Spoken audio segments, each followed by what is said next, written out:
They were there for major battles like Ypres and Vimy Ridge, serving in the trenches alongside grown men. All in all, between 15 and 20,000 boys fought for Canada in the Great War. Co-author Dan Black tells many of their stories in the book Old Enough to Fight, Canada's Boy Soldiers in the First World War.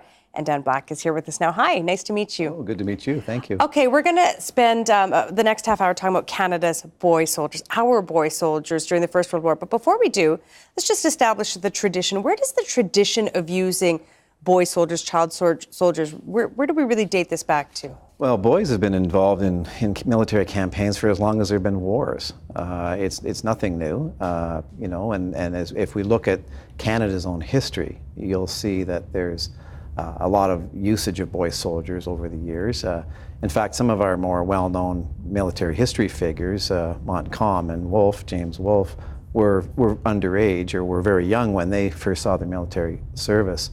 I think Montcalm was 9 years old when he first began, and Wolfe was like 14 or 15. It's amazing to think there's a lot of of history there. Yeah. 9-year-old boys going off to fight.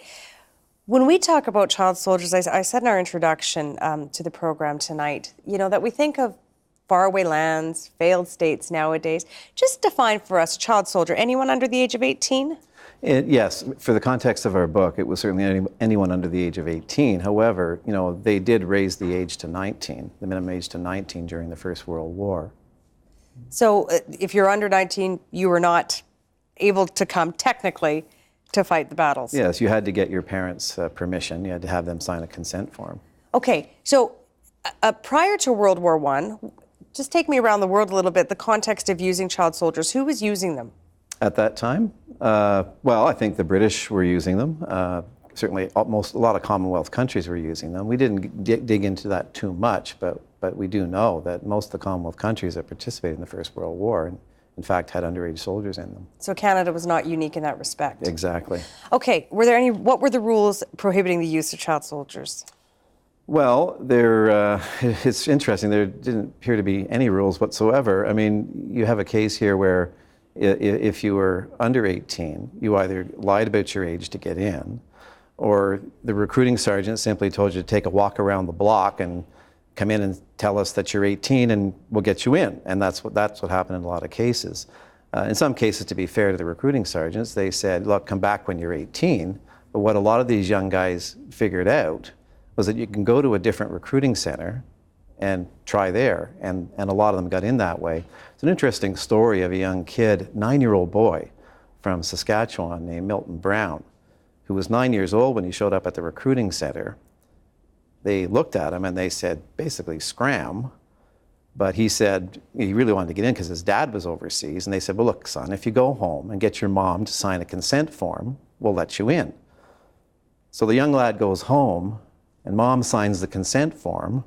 He shows back up, and that's when they tell him to really, you know, leave, get out of here. And he went to another recruiting center, and same thing there, but they told him also to leave. You're far too young, son. But his need or his desire to get into the military was based probably on the fact that his father was overseas and he wanted to be with dad. Right. What was his name? His name was Milton Brown. And so he did he go over and serve? No, he never got over. Okay. At least there's no record of him getting, they said no, and so he didn't make it over. But it just showed sort of, I use it to illustrate the fact that there were young kids that really wanted to get over there. What was the youngest Canadian child soldier that fought in the war, do you know? I know that there was one that was 10. Unfortunately, at the time we were researching our book, we couldn't really nail down too much detail about that individual. When we hopefully do a revision of the book, we'll be able to add that. But we do know that soldiers as young as 12 got into the trenches. Again, names are difficult to come by. But the majority of the underage soldiers were probably in the age range of 15 to 17. And we came across countless numbers of those. So give me the context here, Dan, because, you know, we're in the 1914, 1919 era. Why are kids like Canadian boys as young as 12, 13, 15, why are they wanting to go over to Europe and fight in a war? That's a really good question. You know, the war was on. A lot of these kids were living in poverty at the time. They had really tough backgrounds. A lot were living in orphanages, really bad orphanages, and they wanted to get out and escape the orphanage, escape the poverty, maybe escape an uncomfortable family situation at home. But we have to also remember that youths of that age, even today, had this sense that they were invincible. And, I can go off, do my bit, and that's the end of it. They looked at it as a game, not a deadly contest. And so there was that element worked into it, that teenage thing that I'll never die. There was the aspect of patriotism, of course. I mean, they just wanted to get over there and do their bit. Some actually enlisted because they wanted to avenge the loss of an older brother or a father. Or join them in the trenches. Or join them in the trenches, as in young Milton Brown.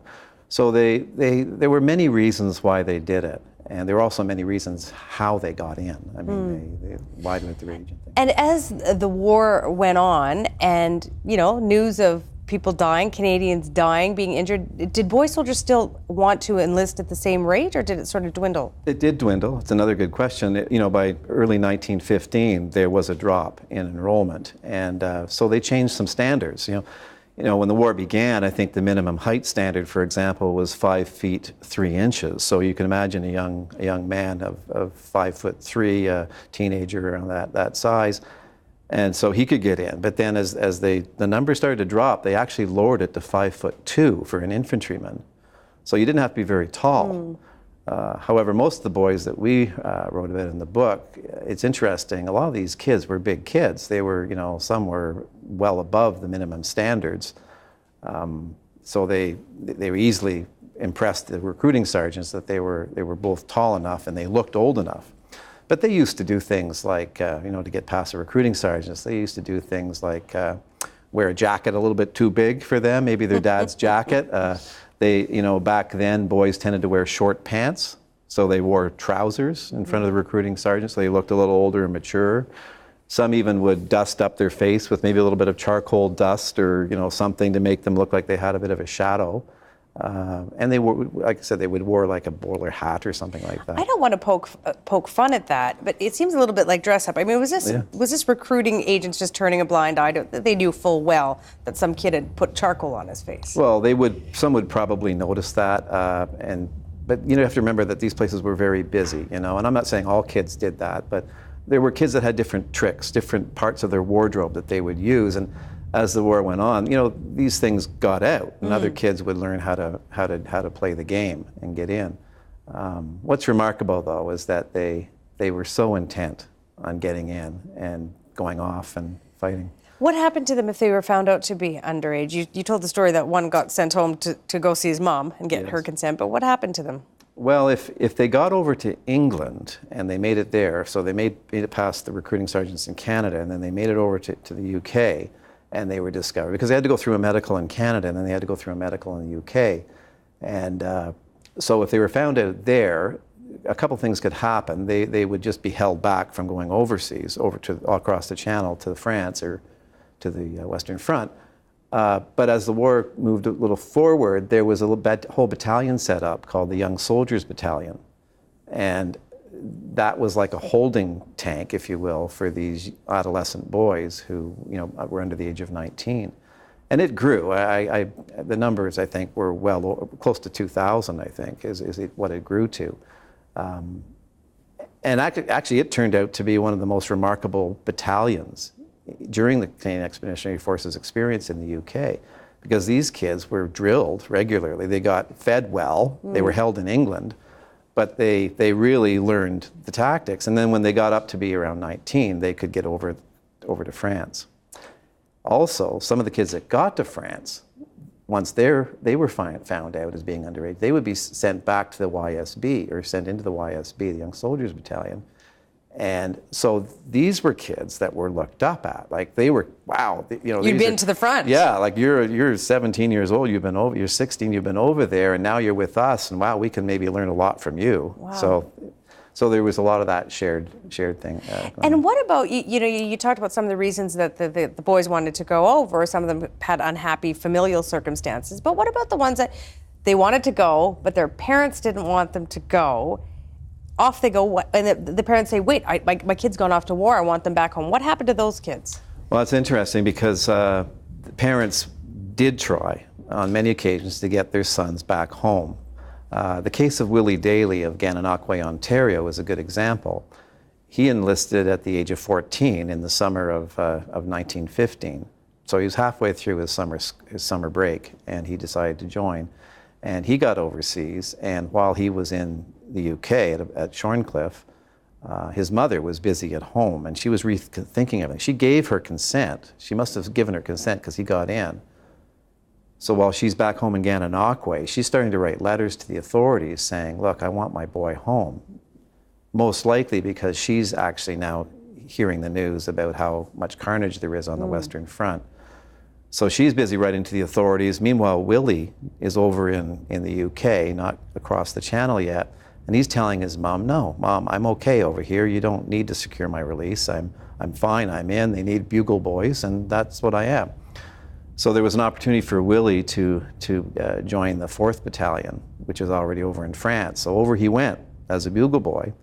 And meanwhile, his mom is still trying to secure his release, still trying to write for him. Sadly for Willie, though, his release wasn't accomplished in time because Willie was killed in September of 1916 during the Battle of the Somme at the age of 15. So, wow. Yeah. For other parents, I mean, were any successful in getting their boys back home through their protestations? I'm sure there were. In fact, at the early part of the book, I think we see some soldiers that, in fact, their parents were successful in doing that. Although, you know, Dad might be successful in yanking the boy out, but then the boy finds another recruiting center, maybe up the highway, Belleville or Brockville or Kingston, and he gets in and he gets over. There was a case of a Robert Thompson from the Belleville area. That's exactly what happened. His dad found out he'd gotten in, and his dad threw a fit, basically, and said, I got to get my boy out. He got him out, but right around the corner, he got back in and got over, yeah. We're going to talk about a few more soldiers in just a minute, but before we do that, I want you to characterize, I mean, I'm trying to get my head into 1914 and out of 2014 in terms of how I can envision boys at the time, but how were they in terms of performers on the battlefield? They were so young. Another good question, Piya. I was always amazed, and that was one of the reasons why we wrote the book, because in our research, we came across cases where these young boys picked up where their seniors, you know, left off. And what I mean by that is sometimes in the heat of battle, their commanding officer, who would have been older, was killed or wounded or taken out of the fight. And then these kids often had to pick up and carry on. And there were many examples of that. You know, there's a young boy from New Brunswick named Frank McMahon. And that's exactly what happened to him. He went in when he was 14, and he was in the thick of battle in summer of 1917. And when his commanding officer was knocked out, Frank, the second in command took over, but Frank was instrumental in securing a gap in this barbed wire and attacking these 2 machine gun posts. And he was awarded the military medal at the age of 15. Wow. And it's interesting with him because he was eventually wounded at Hill 70, which was later that summer. And while he was recovering, they discovered his true age, and he was sent back to Canada, well, the UK first, then back to Canada. And interesting with him is that while he was in Canada, while the rest of the war was carrying on, he was promoted, he was still in the forces, he was promoted to sergeant, and then he was discharged as an underage soldier.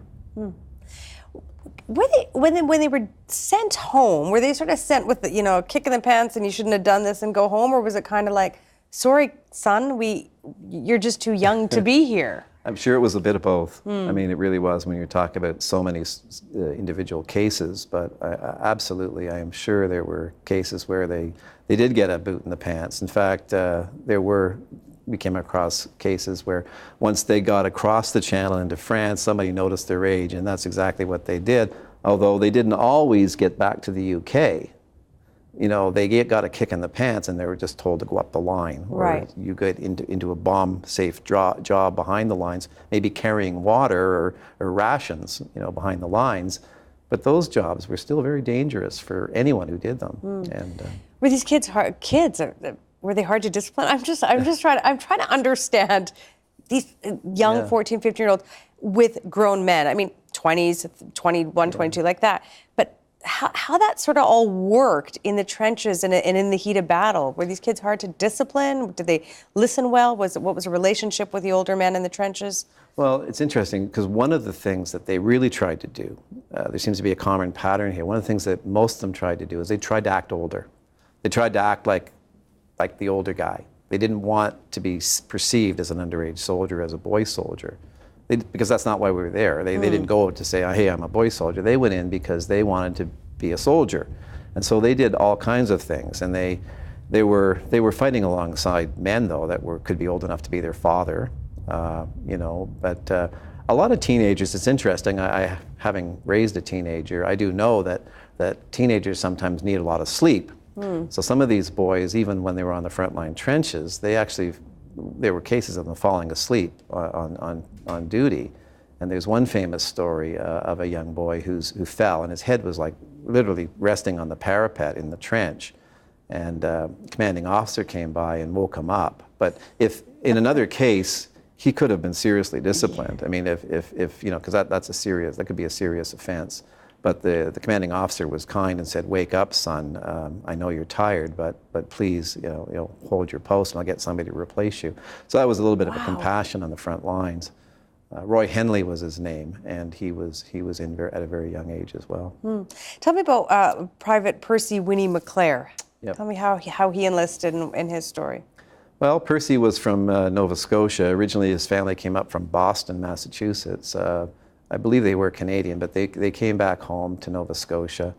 And when Winnie was only 17, he enlisted and he got overseas. And so he arrived in France, I think it was in February of 1917. So this is before Vimy Ridge. He actually arrives at Vimy Ridge the night before of the big battle, so April 9th of 1917. And so Willie writes to his mother from a kind of blown up farmhouse, which is back of Vimy Ridge before he moved up to the front. He wrote home to his mom, told him that he could hear the guns, hear the sound, and expressed to his mom that he's going to be moving up to the line. This is a 17-year-old. And that's the letter he sends, and as he gets a little closer, he writes some more letters, but he's talking about the fact that he would really appreciate some letters from home at this point. So perhaps you can imagine he's probably wanting to have some news from home before he goes up to this major battle. He survives Vimy Ridge and with the 24th Battalion, but he gets a small shrapnel wound through his shoulder, just a small thing, not enough to really knock him out. And then in May, shortly after that, he's killed. He died. He's killed on May the 5th of 1917. But just before I believe right around the time that he died, 21 letters from home came.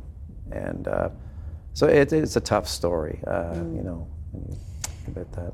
Do these kids understand? I mean, you talk about, teenagers sleeping in the trenches. That's what teenagers do throughout time.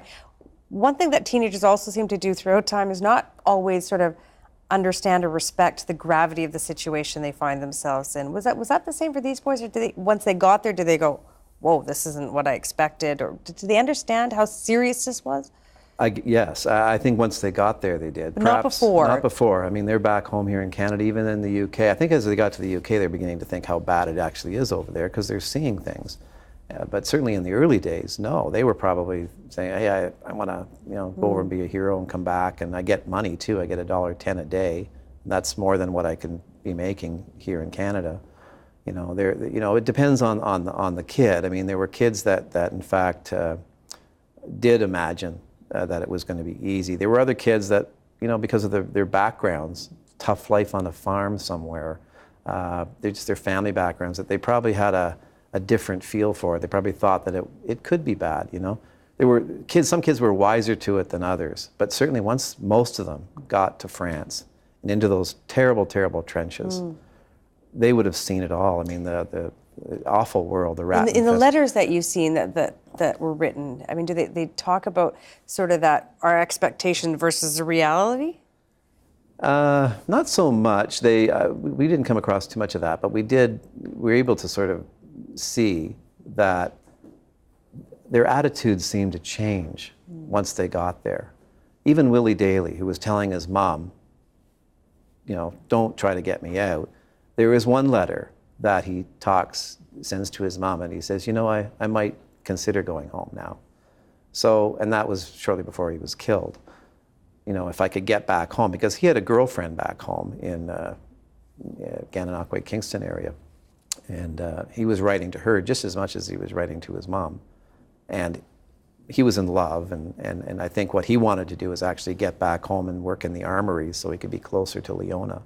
And there was that there. But as far as his mom was concerned, Mom, leave me alone, I'm here. Sure. But he did describe it, though. He described how terrible the conditions were once he got over to France. And for those boys who were captured by the Germans, how were they treated? Oh, yeah, there was a few cases where they were taken prisoner, and we do have some stories of one particular boy who witnessed some awful things while he was being taken back into Germany, into a prison camp. And some of the descriptions are just horrendous when you read how prisoners were treated. But we also have to remember, too, that as the war progressed, there were certain conditions that were applied, and those conditions in the prison camps did, in fact, get a little bit better. What happens to these kids when they come home? 15 to 20,000 went over, thousands come back. What happens to them when they come home? Well, they picked up with their lives. Some went back to school, and some just took on jobs, and some, of course, were nursing some horrendous wounds, and they carried on with their lives, although some of those wounds prevented them perhaps from going back to the farm and working the farm. They could go back, but whether they could work it was interesting. Fred Clayton, who was one of the soldiers we write about, he went in at 16, was moving up towards Vimy Ridge before he turned 18, so he's very much underage. And he's finally seriously wounded in the Battle of Amiens in 1918. He gets a bullet through his left kneecap and ends up losing his left leg. But, so here was a guy, and this guy's interesting because the backstory to him is that he came from a farm. He was 3 years old when his parents shipped him off from the UK to live with his grandparents in Manitoba, up near Elkhorn. And so he comes across the ocean when he's 3. His parents have a big family. They can't afford to perhaps raise these 2 boys that they sent to their grandparents. So off he goes, and he lives on this farm working for his grandparents and his uncle, doing some really tough work. I mean, this is a kid that's thrashing wheat and tramping wool and, stopping to take the tick bites off his arms as he's doing this. So he's a really tough kid. And he went in at 16, and he was one of the kids that survived all these battles. I have a lot of time for Fred Clayton because he speaks to me as one of these tough kids who was fairly quiet, but he did his job, kept his head down, but he was logical. He knew how to survive. He learned quickly how to survive.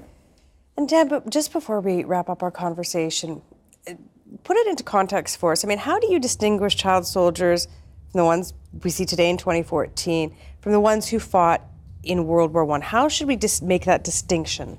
Well, one of the first distinctions we should make is back then, these were kids that volunteered for Canada, to serve in Canada. These were kids that, by their own devices, found ways to get in and serve. They wanted to serve. They wanted to get over to France, and they wanted to be part of that great adventure, so to speak. They weren't being conscripted. They weren't being pulled in. It was their choice. Today, in Africa, and I do know Romeo Dallaire very well, and his work that he's doing there, there's a major difference. Those child soldiers over there are being kidnapped. Exactly. They're being kidnapped and brought in. They're being somehow coerced into joining and doing some horrendous things. And I suppose the stories I've read is the longer they're in, the more terrible it becomes for them and for those that they meet, in the jungles. So it's a very different scenario. We thought, though, that Romeo would be a good person to do the foreword to the book, because there is a slight connection, though, because while we can sit here and we can say, wow, child soldiers, that's terrible. Well, Canada does have a history of it, not quite the same, but we do have a history of using underage soldiers. Thank you for coming in and for writing this book, because it is a part of our history that we don't know a lot about. So thank you for sharing the stories of them with us. Thank you, Piya. Support Ontario's public television. Donate at tvo.org.